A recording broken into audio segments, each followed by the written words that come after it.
Vai jūs ziniet, kas ir vislielākie meļi pēc būtības?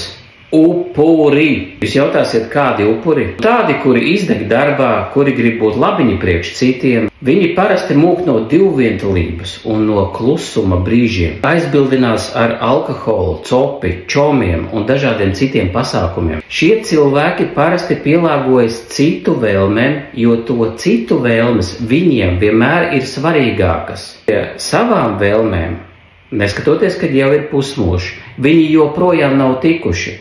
Un viņos ir sajūta, ka gribās pagulēt ilgāk, jo šī dzīve ir pārāk nepatīkama. Un parasti šie cilvēki vakarā risina joprojām galvā tās problēmas, kuras dienā nav spējuši atrisināt. Viņi drīzāk pa kluso paņems kredītu, lai nebūtu jāsaskarās ar otra apbēdināšanu. Viņi cenšas izpatikt visiem pēc kārtas, bet tenī pašā laikā viņiem enerģijas priekš otrās pusītes vairs nepaliek. Viss mīļā miera labad jāglauda par spalvu, kā tik nebūtu jāuzņemās atbildība un jāsaskarās ar kaut kādām izmaiņām dzīvē. Bet tikmēr attiecības stagnē un bērni uzsūž šo nogurumu un bezspēcību. Cik vēl gadus plāno upurēt laiku un ķermeni? Cik ilgi būsi vēl kaislauķis?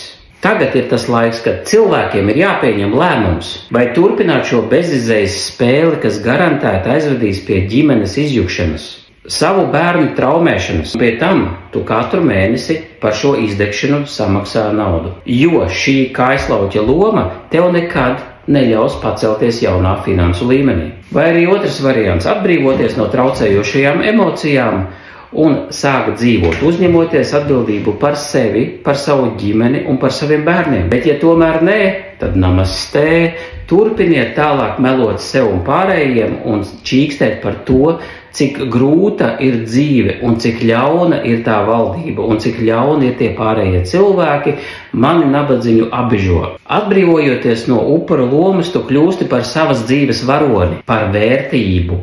Un šajā vidē vērtībām maksā. Pieraksties uz bezmaksas konsultāciju, lai uzzinātu, kā tu to visu var izmainīt. Šajā nedēļā man ir 2 vietas uz bezmaksas konsultāciju.